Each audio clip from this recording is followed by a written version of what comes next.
la France vient de se faire dégager d'Afrique. Encore. Mais cette fois, c'est Madagascar qui leur met la honte. Vos conseillers? Dehors. Votre ultimatum? À la poubelle. Nos îles? On les récupère. Le colonel malgache vient de faire ce que personne n'osait. Dire ces 4 vérités à Macron. Et le pire, la France peut rien faire. Game over, les amis. Imaginez, un petit pays africain, longtemps sous l'emprise d'un ancien colonisateur, se dresse soudainement et claque la porte au visage du président français Emmanuel Macron. Pas de négociation, pas de compromis, un refus catégorique, un ultimatum rejeté en direct devant le monde entier. Madagascar vient d'humilier Paris comme jamais auparavant. Est-ce la fin de l'influence française en Afrique ou le début d'une révolution souverainiste qui va tout balayer ? Reste avec moi, car ce qui se passe à Antananarivo pourrait changer l'histoire de l'océan Indien, et au-delà. C'est un tremblement diplomatique sans précédent. Après plusieurs semaines de tension à Antananarivo, la France vient de subir une humiliation qui fera date dans les annales de l'histoire africaine. Madagascar, fraîchement réorganisé après la chute du président Andry Rajoelina et l'annulation officielle de son passeport malgache, vient de claquer la porte à Paris. L'ultimatum imposé par Emmanuel Macron sur les îles éparses vient d'être rejeté, sans négociation possible. Ce refus marque une rupture historique entre Paris et Antananarivo. Le nouveau pouvoir militaire du colonel Michael Randrianirina affirme haut et fort que Madagascar ne pliera plus face à aucune pression étrangère. L'archipel, riche en pétrole, en gaz et en minerais, devient soudain le centre d'un bras de fer géopolitique entre un ancien empire colonial et une nation qui réclame enfin justice et souveraineté. Ce qui se joue ici dépasse les frontières de l'océan Indien. C'est une question d'honneur, de mémoire et de puissance. La France croyait pouvoir imposer ses conditions, mais Antananarivo vient de retourner la table. Et dans cette confrontation, une génération entière de jeunes malgaches semble décidée à écrire une nouvelle page de l'histoire africaine. La tension est palpable, des milliers de manifestants dans les rues, des militaires en alerte, et le monde entier qui retient son souffle. Qu'est-ce qui a mené à ce clash explosif ? Allons plus loin. Avant de plonger dans les détails de cette saga diplomatique qui pourrait enflammer l'Afrique, si vous voulez soutenir cette chaîne dédiée à l'analyse stratégique africaine et accéder à des contenus exclusifs sur les coulisses du pouvoir en Afrique, devenez membre de la chaîne Afrostratège. Dès maintenant, cliquez sur le bouton « Rejoindre » ci-dessous. Votre soutien nous aide à continuer à décrypter ces événements cruciaux pour l'avenir du continent. Merci à nos membres actuels, vous êtes les véritables stratèges. Big up à Sophie Sigam. Et maintenant, entrons dans le vif du sujet. Chapitre 1. Le séisme politique à Antananarivo. Tout a commencé au cœur d'un mois de septembre brûlant, où l'air était chargé d'une électricité palpable, comme avant un orage dévastateur. Antananarivo, la capitale malgache, vibrait d'une colère sourde depuis des semaines. La jeunesse, celle qu'on appelle désormais la génération Z, a pris les choses en main. Fatigués des promesses trahies, du sentiment d'abandon et d'une économie en ruine, ces jeunes ont décidé que le temps de la peur était terminé. Imaginez, des milliers de voix unies scandant « souveraineté ou rien » dans les rues bondées. Le 25 septembre, ils ont déclenché un mouvement massif baptisé Gen Z Révolution. Ce n'était pas une manifestation ordinaire, c'était une insurrection civique soutenue par des officiers de l'armée qui observaient depuis longtemps la dérive du régime d'Andry Rajoelina. Rajoelina, arrivé au pouvoir en 2009, avec l'appui de réseaux proches de Paris, voyait son autorité s'effriter comme un château de sable face à la marée montante de la contestation. Le peuple n'y croyait plus, la colère montait, et la France, qui comptait sur sa stabilité, assistait impuissante à la chute de son allié le plus fidèle. Tout a basculé le 14 octobre, date qui entrera dans les livres d'histoire comme le jour où Madagascar a brisé ses chaînes.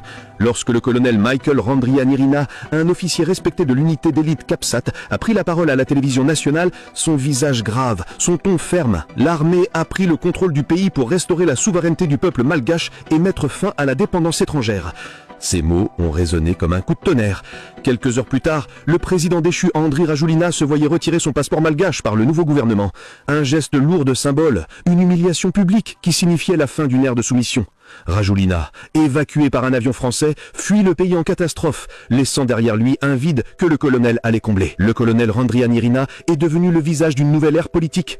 Calme, ferme et déterminé, il s'est entouré de technocrates jeunes, de militaires patriotes et de membres de la société civile issus du mouvement Gen Z. Dans son premier discours devant une foule en liesse, il a déclaré « Madagascar ne sera plus un État sous influence, la souveraineté ne se négocie pas, elle s'impose » avant d'ajouter, avec une voix qui ne tremblait pas, Toute tentative de pression étrangère sera désormais considérée comme un acte d'interférence. Ce discours a trouvé un écho immédiat au sein de la population. Les médias nationaux ont relayé en boucle les images du colonel Randrianirina recevant la ministre des Affaires étrangères, Raharavo-Liliana Razafi, dans une ambiance solennelle. Celle-ci a été chargée de représenter Madagascar aux négociations de juin avec la France, discussion censée trouver une issue sur la question des îles Éparses. Mais cette rencontre s'est soldée en un échec total, un mur infranchissable. À Paris, Emmanuel Macron avait fixé un ultimatum clair et arrogant. Les îles resteraient françaises, tout en promettant des partenariats économiques privilégiés avec Madagascar. Pour Madagascar, cette proposition relevait d'une provocation pure et simple. Le gouvernement malgache a rejeté catégoriquement cet ultimatum, estimant qu'il violait le droit international et les résolutions de l'ONU reconnaissant la souveraineté malgache sur ses territoires. Raharavo-Liliana Razafi, en femme d'État déterminée, a alors convoqué la presse internationale à Antananarivo. Devant les caméras du monde entier, elle a prononcé un discours historique. Madagascar ne cédera pas sa souveraineté. Nous exigeons la restitution totale des éparses et une indemnisation pour 65 années de spoliation économique. Ce moment a fait basculer la diplomatie régionale. Les grandes puissances africaines ont observé le geste de Madagascar avec admiration. Plusieurs chefs d'État ont salué le courage du colonel Randrianirina, symbole d'un renouveau souverainiste africain. Dans les chancelleries européennes, la tension est montée d'un cran. L'Élysée a convoqué une réunion d'urgence pour évaluer la situation et éviter que cet acte ne fasse école sur le continent. Le peuple, lui, a célébré ce tournant comme une victoire éclatante. Le retrait du passeport de Rajoelina a été vécu comme une purification symbolique. Les nouvelles autorités ont présenté des images d'archives sur les liens entre l'ancien président et des conseillers étrangers, rappelant la manière dont la politique nationale avait été influencée par des intérêts extérieurs. Dans les jours qui ont suivi, le colonel Randrianirina a instauré un conseil de transition et annoncé un plan de réforme complet. Priorité absolue, la souveraineté économique et le contrôle total des ressources nationales. Les négociations sur les éparses sont devenues le champ de bataille symbolique d'un pays décidé à ne plus reculer. Madagascar venait d'ouvrir une nouvelle page de son histoire. L'humiliation des décennies passées se transformait en détermination nationale inébranlable. Ce n'était plus un conflit diplomatique, mais une déclaration d'indépendance renouvelée.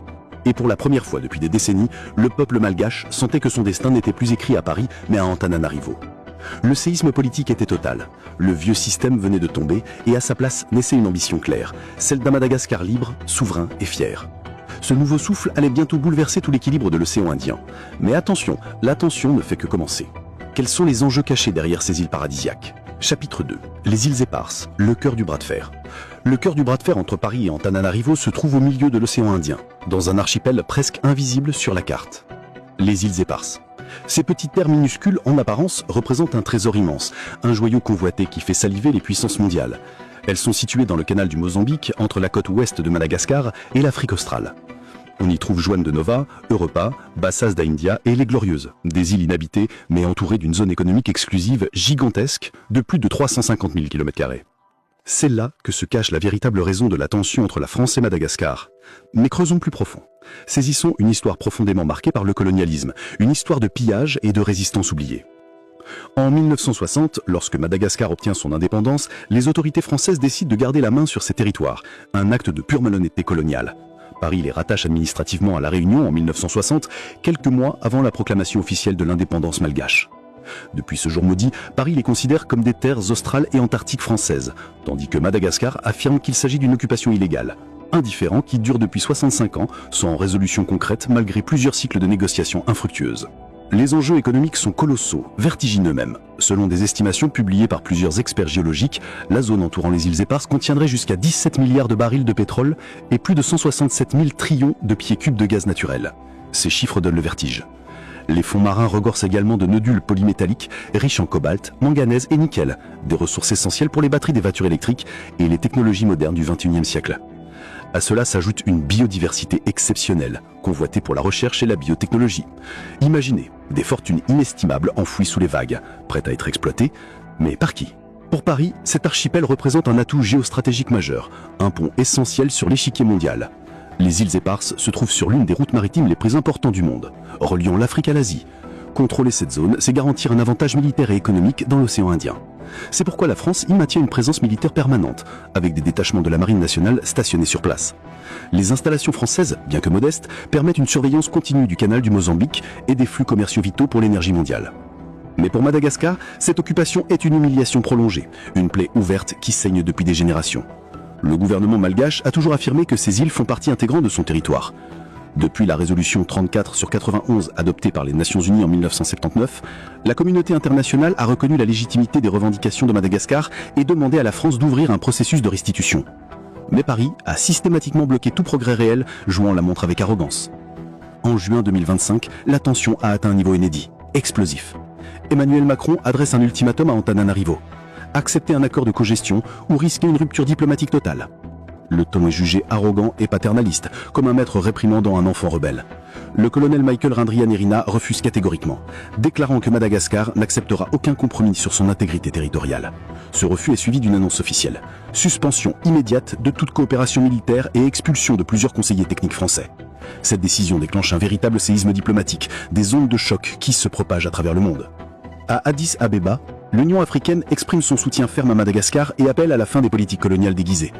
La SADEC, l'Organisation régionale d'Afrique australe, félicite Antananarivo pour sa position ferme et demande à la France de respecter les résolutions internationales. Du côté de Pékin et de Moscou, le ton est encore plus explicite. La Chine propose d'appuyer Madagascar dans la mise en valeur des zones maritimes avec des investissements massifs en exploration pétrolière. La Russie, de son côté, offre une coopération militaire renforcée, incluant des entraînements et du matériel pour sécuriser les eaux territoriales. Washington adopte une position prudente, évoquant la stabilité régionale et l'importance. Liberté de navigation, sans condamner ouvertement Paris. Mais en coulisses, les États-Unis s'inquiètent d'un affaiblissement de l'influence française dans la zone, car l'océan Indien est devenu l'un des théâtres géopolitiques les plus disputés du monde. Avec la Chine en embuscade. L'archipel, minuscule à première vue, devient un symbole de souveraineté pour toute l'Afrique. L'humiliation pour la France est immense, cuisante. Pour la première fois, un pays africain rejette ouvertement un ultimatum présidentiel français en public, devant la presse mondiale. Emmanuel Macron, visiblement irrité, convoque un conseil de défense à l'Élysée. Les diplomates français parlent de provocation malgache. Mais à Antananarivo, le discours est tout autre. Le colonel Randrianirina affirme que Madagascar ne reculera jamais. Cette crise dépasse la simple question territoriale. Elle marque un tournant historique. Les îles éparses sont devenues le symbole d'une Afrique qui refuse la tutelle et revendique son droit à disposer de ses richesses. Pour la première fois depuis des décennies,